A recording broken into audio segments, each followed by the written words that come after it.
Laura cried all week 1.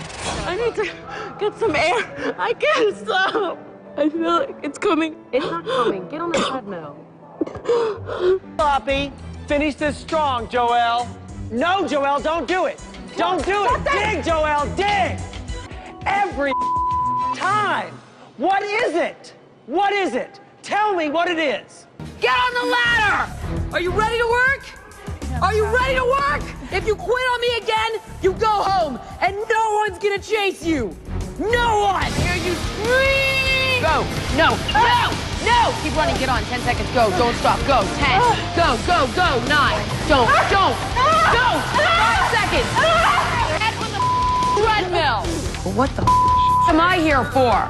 My body's starting to shut down, but I told myself, I'm gonna do it because I want to change my life. I'm walking, okay? I'm gonna call. Huh?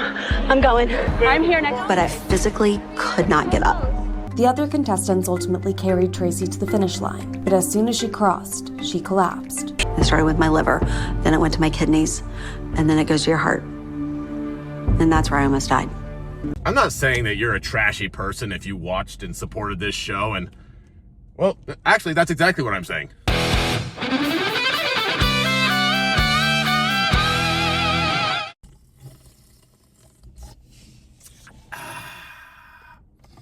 So, I was talking to my sister the other day.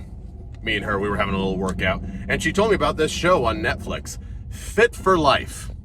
No. Fit for TV, not Fit for Life, because, well, I guess that's the clever part of the title, is that you are not fit for life if you've been on The Biggest Loser. She's telling me about this documentary called Fit for Life, Fit for TV, on Netflix.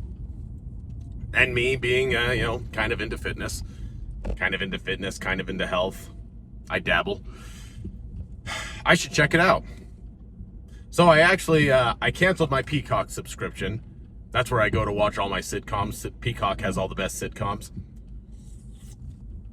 And I got on Netflix. I can't have them both at the same time. It's partly because, it starts to get a little expensive. And just the principle of the thing. It bothers me that you have to have a separate subscription for all these different programs. Anyways. So, my sister was telling me about this Fit for TV, about The Biggest Loser, and I decided I had to watch it. So I get on Netflix, and I'm watching it. Holy crap. I was not disappointed. That show, freaking Biggest Loser, I never watched it. Back in its heyday, when it was on the TV, and everybody was watching it, everybody was trying to do their own versions of The Biggest Loser. I kind of missed that craze. Mostly because I don't watch trashy reality television. Reality television, I've never understood it. From the time that I was old enough to, surf the TV on my own and watch whatever I wanted to watch, it never occurred to me to watch any kind of reality TV. I tried it a couple of times. Oh, crap. I was in the wrong lane. That's a confusing stop right there. Anyways, that guy right next to me probably thinks I'm a huge idiot. Fair enough. Anyways, when I was young and I'd be watching TV, I tried a couple of reality television shows on MTV. When you're a teenager, you're obsessed with being cool. You're trying to figure out what the cool things are. And I thought cool people watched MTV. So I'd get on MTV occasionally, and there was Jersey Shore, and there was BAM. There was Viva La Bam. That was the skateboarder guy. So I'd watch these shows, and A, I thought they were just boring, and B, the whole point of the show, the whole premise is just terrible people acting terrible. Terrible rich people acting like terrible people. These are like the dumbest people on the planet. These people have IQs at room temperature. Even that might be a little generous. These are just horrible, terrible people partying and getting drunk and yelling and screaming at each other, and I guess that's the whole point of the show. And that didn't appeal to me. I didn't get it. I didn't understand, like, I don't understand how I'm supposed to be entertained by this. Needless to say, I wasn't that cool in high school. I'm still not that cool. But Biggest Loser was no exception. Now, these weren't rich people necessarily, but it was all about the human drama. As I'm watching this documentary, and I'm watching at the terrible things that they do to these people, these poor fat people.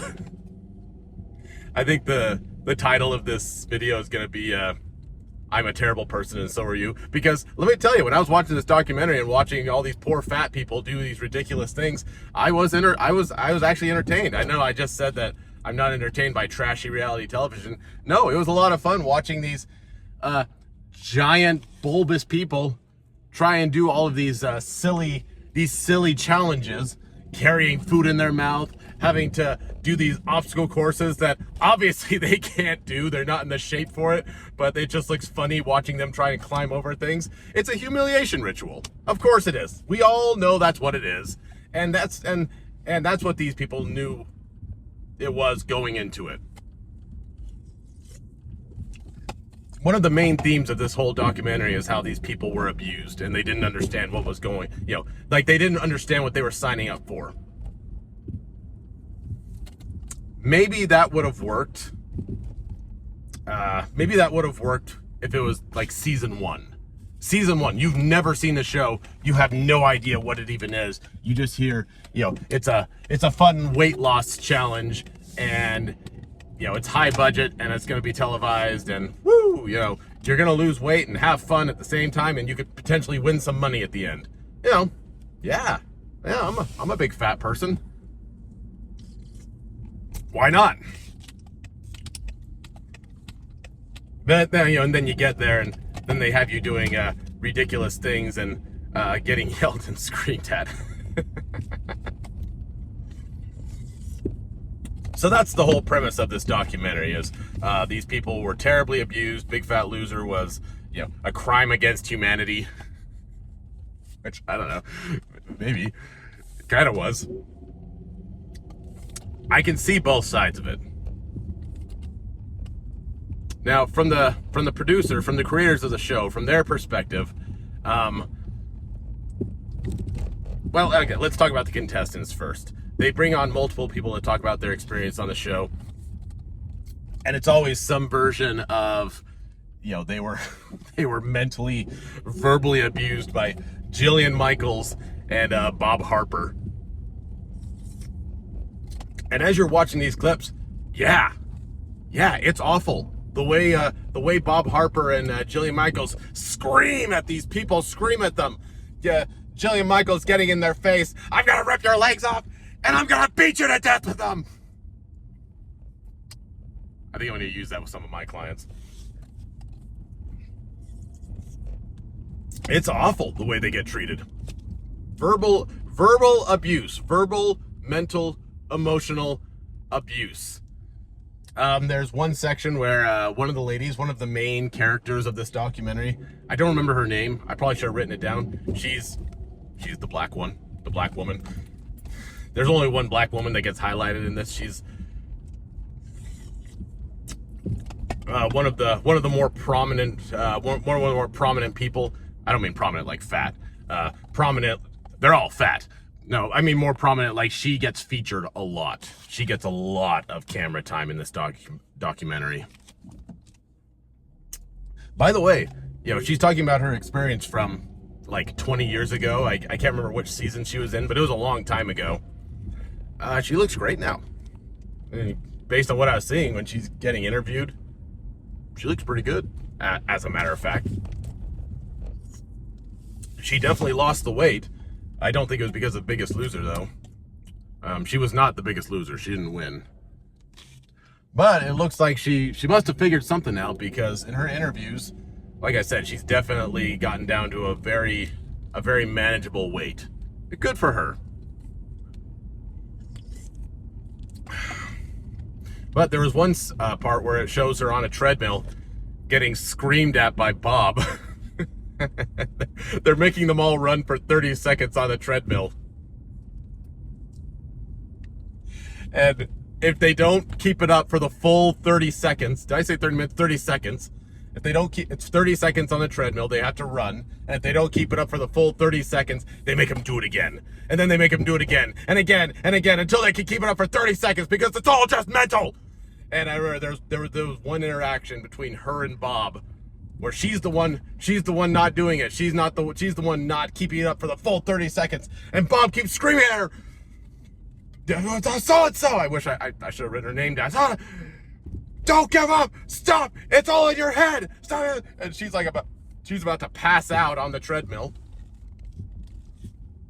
And she's getting angry, and Bob's getting angry, and everybody else is getting angry at her. Everybody's just super angry because they have to do this stupid... It's kind of like boot camp. You know, in basic training, they make us do things like that in basic training where the drill sergeants, they make us... Well, yeah, that's a whole other thing. But I guess that's kind of what they were trying to make it feel like was, you know, boot camp. It's like you're in boot camp. Hey, if you're enjoying the video, and I understand that's a big if, but if you're enjoying it, please leave a like and a comment. If you're not enjoying the video, still leave a comment.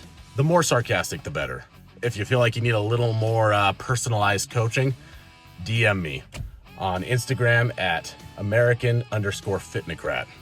If you don't have Instagram, send a raven.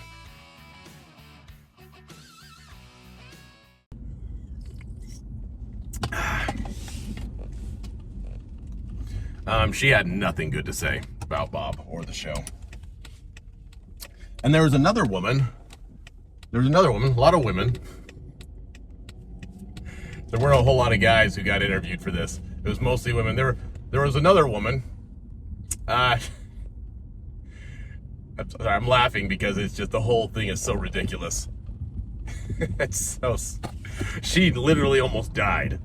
They made her run for miles on the beach. This giant out of shape woman. They make her run for miles on a beach and she passes out and they have to life flight her out of there. She literally almost dies. So, needless to say, this whole show was just a bleep show, if you know what I mean. And I can't believe it went on for as many seasons as it did. I can't believe more people didn't look at this and go, this is nuts. The way they're treating these people. Now, I spent a lot of time talking about how terribly mistreated the people were. Obviously, they were being mistreated. Now, if you look at it from the producer's point of view, well, we need people to watch the show. This was one of the most successful shows in the world when it was running. People were doing their own versions of Biggest Loser, so it was successful.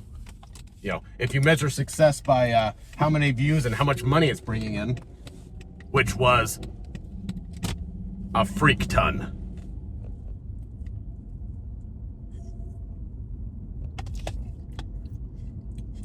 Now, here's my problem with this whole documentary and with these people in general. The whole idea is that we're supposed to feel bad for them. They were the victims of a predatory studio, of a predatory show that didn't really have their best interest in mind. They didn't really care about helping them lose weight. They just cared about making money. They just cared about making the show fun. You know, there was one lady, she said, you know, I went on there and they did not care about our health or our well-being. All they wanted was to make a fun, entertaining show. It was a humiliation ritual. Yeah. Yes. Well done. Well done. That is the smartest thing that you've said this whole time. And you've gotten a lot of screen time. That is, you figured it out. You're a genius. You are now as smart as a Hollywood studio producer. Well done. Yes. They don't care about you. They don't care about your well-being. They just want to make money. They need people to watch the show. If nobody's watching the show, then the show doesn't exist. So yes, they're going to do whatever they can to make it entertaining. And they can make it entertaining, through lots of ways. The first way is to just make it totally outrageous. Again, all the screaming and the human drama, the people screaming at each other. They did this thing where when one of the fat people would fall over, they would artificially shake the camera. Like it was like they just caused a small earthquake. Funny people at the studio, funny people.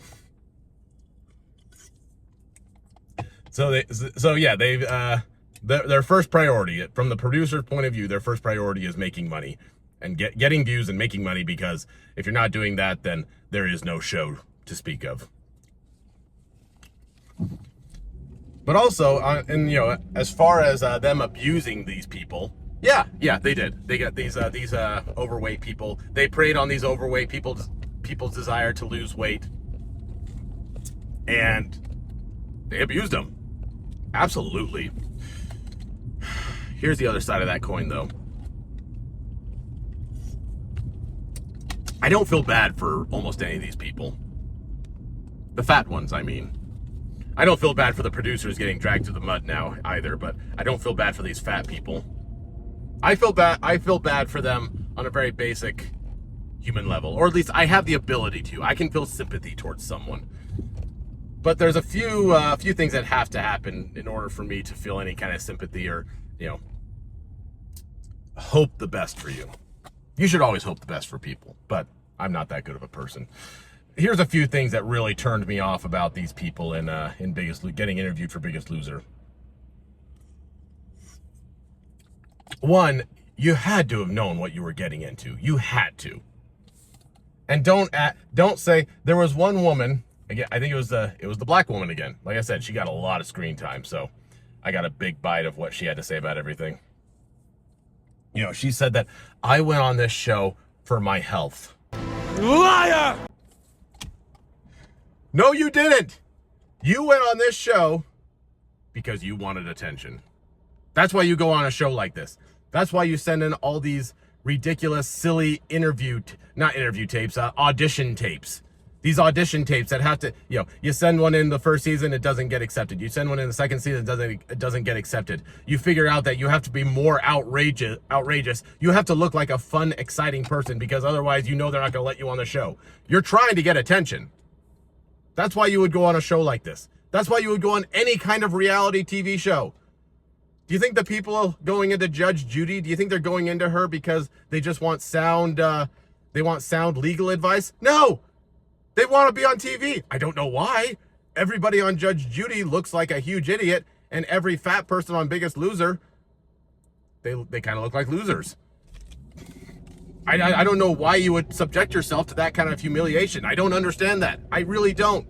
But don't lie and try and say that you weren't there for the attention. Of course you were. You could have done your own Biggest Loser thing just with your friends. You could do it in your own life, and we'll talk about that. But don't sit there and act like you are such a victim of this. On one level, you are a victim. They took advantage of you. But on another, you don't have to let yourself be taken advantage of. Listen, if you ever have a trainer or a coach screaming at you the way Jillian or Bob are screaming at these people, you have my permission to just walk out. Walk out. Don't let anybody treat you like that. That's an awful way to treat someone. But if you don't walk out, well, okay, I don't know what to tell you then. If you're going to stay in that abusive relationship, if you don't just fire that coach right there on the spot, you stay there, and then you continue to complain about how you're being mistreated, I don't know what to tell you. Now, with these people, it's a little bit different because they're on a TV show. It's a little weird to just walk out on a TV show, and the chance of winning $250,000. So, there's also that, the monetary reward. But that's my whole point, is that I don't believe that they were just there for their health. I don't believe them when they say that. So when they try and act like they're victims because they got mistreated, you got what you came for. I mean, it must not have been what you thought it was going to be. You probably didn't realize how emotionally damaging that would be to be getting yelled at by young, fit people in yoga pants.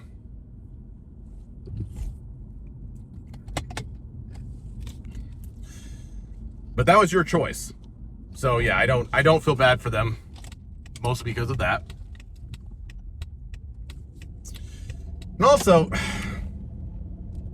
you have to know that this is not healthy. What they're doing to these people on the show. Again, you had a couple people. They showed a couple people who were, they almost died. And it's like, people watching this, you have to know that this is not. It's not just willpower. It's not just you just have to push through the pain. No, there is a correct way to go about this. And I want to go over that real quick. What is the correct way to go to lose weight, or really any exercise program? Now, full disclosure, I've never worked with a horrifically obese person before. I've worked with fat people, but the most I've worked with is someone who's like 50, 60 pounds overweight, which is not good. But it's nothing like these people who are 100, 200 pounds, 300 pounds overweight. I mean, these are the kinds of people, they stand up from a couch and their joints are screaming at them. Ah! They walk up a flight of stairs and their body is, Heather, what are you doing? Why didn't you take the elevator? I mean, that's just, that you should not be living like that. There's a correct way to do it, though. Like I said, I've not worked with people who are that out of shape or that horrifically overweight, but there are some first principles that basically apply to everybody, regardless of what your workout program is, what you're trying to do, whether you're trying to build muscle, whether you're just trying to lose a little bit of weight, change your body composition, maybe just a little bit, whatever it is, there are some first principles that everybody needs to adhere to, or you're going to run into trouble. The first of those is that you have to be thinking long-term. Long-term. This is not going to be a fast process. That's one of the biggest losers' greatest sins, is this idea of losing terrible, horrific, dramatic amounts of weight in a relatively short amount of time, like just a few months. No, you've got these people, they're losing, 15 to 20 pounds a week. That's nuts. They're on diets of like 800 calories a day. 800 calories, that's starvation. Jews in the ghettos were getting way more food than that. That's insane. 800 calories a day. That's no good. 800 calories a day, plus all the working out, plus the cardio. That's all they cared about, was burning calories. And we'll get to that. We'll get to the whole calorie burning thing. That's all they cared about, though, was burning calories. No bueno. As for my international audience, that is a problema grandiose. These people, you can't live off of that. You can't live off of 800 calories a day. You will lose weight, and they do lose weight. They don't keep it off, obviously. And that's the other point of thinking long term. These people, they don't stick with it. Almost every single person that's on this show, they gain all the weight right back when they get off the show. A lot of these people being interviewed, they pretty much look the same as when they were on the show. Some of them have lost a little bit of weight. You can see some of them must have picked up some good habits over the years. Some of them look worse. There's one guy, he was big. He was even bigger. His present day self is bigger than his 20 year ago self, who was on The Biggest Loser. So, in your daily life, whatever you do, it has to be sustainable, because you're not going to you got to be thinking long term, because, you're not always going to have a young, attractive trainer like Jillian Michaels screaming in your face. Those are actually hard to come by. They're very expensive. If you want a young, attractive woman to scream at you, you usually have to, get on like the fetish sites on the internet, and you have to pay them lots of money. So that's not viable for people who are really trying to lose weight.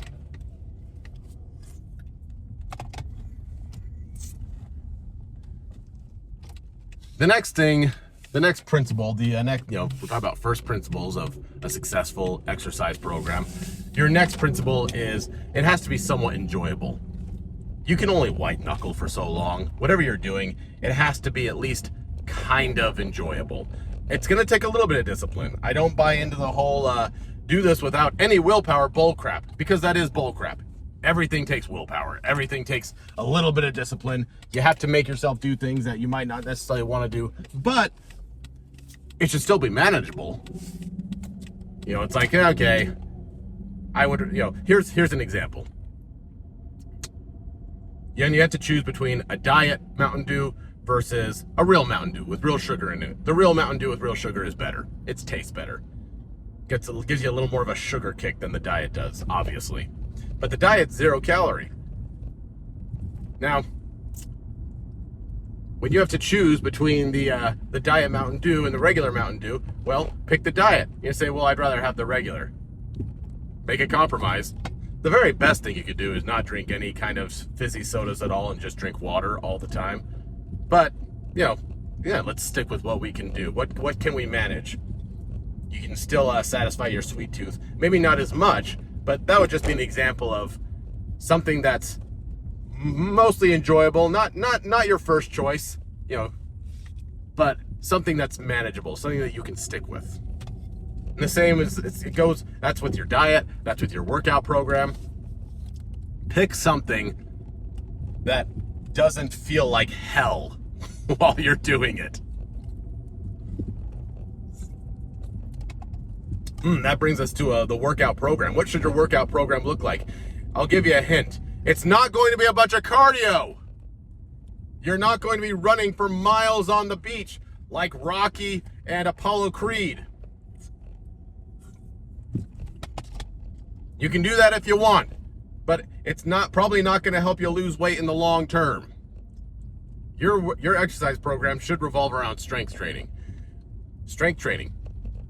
It's easy on your body. It's easy on your joints. It's easy on your mind. That's a big one. Proper strength training. I think that's one reason why it's kind of hard to get people into it, because it doesn't feel hard enough. It feels like it should be harder. I feel like I should be sweating and breathing hard at the end of a workout. I'm like, there's a time for that. But if you're not, that doesn't necessarily mean you didn't get a good workout in. Strength training. Build muscle. Do it in a safe way. Building muscle also can speed up your metabolism. There's some arguments over how much it actually speeds up your metabolism, but it speeds up your metabolism. And then, this is the main one. This is a big one. This is a really big one. Diet. It really is all about diet. But again, not 800 calories a day. That's stupid.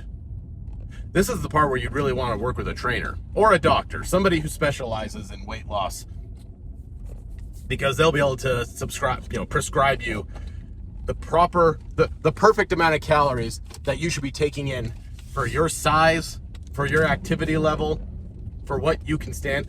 And in doing this, you slowly bring the weight down. You just get on a controlled diet. And just a few calories a day, just a few, maybe like a couple hundred calories a day difference. Not enough to make you starving, but enough that you slowly bring the weight down. And the principles the principles from before about it has to be something that you can do long term and that's somewhat enjoyable, that triple applies to your diet. Because if you're eating a sucky diet that you hate, you're not going to stick to it. Of course you're not. It's all about what you can stick to. Now, I mentioned earlier that I don't have a whole lot of sympathy for these people. Mostly because I don't think they went on that show for the right reasons in the first place, and I think they're lying when they try and claim that they did. They're lying for victim points. There is one guy who I did feel genuine something for. I felt like this was a good guy, and I really wanted to see him succeed.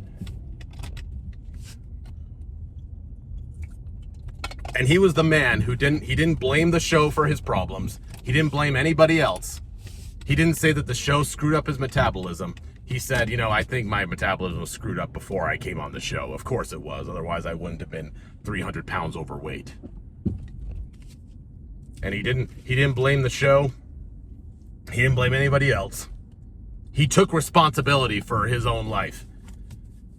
And he said, well, as he was being interviewed, he actually got a little teary-eyed. He said, you know, I look back and I think, you know, could I have done more? Could I have done better? And this is the kind of person who I wouldn't give him a hug. I'm not a touchy-feely person. I might put my hand on his shoulder. Maybe. Even that's a little dubious. I don't know if, little note to trainers. Just generally speaking, don't touch your clients. Don't touch them. But this guy, I would have probably put my hand on his shoulder and tell him, bro, you're doing just fine. Keep it up. Stay positive. I'm here for you. I'm here for you. I'm cheering for you. Everybody else is too. You have already taken one of the most important steps to actually living a healthier, happier life. You don't blame it on society. You don't say it's all social. It's just social construction. There's a couple of interviewees who said things like that. You know, we're taught that this is what a fit body looks like. I have a whole rant on that, but this video is already getting to be very long.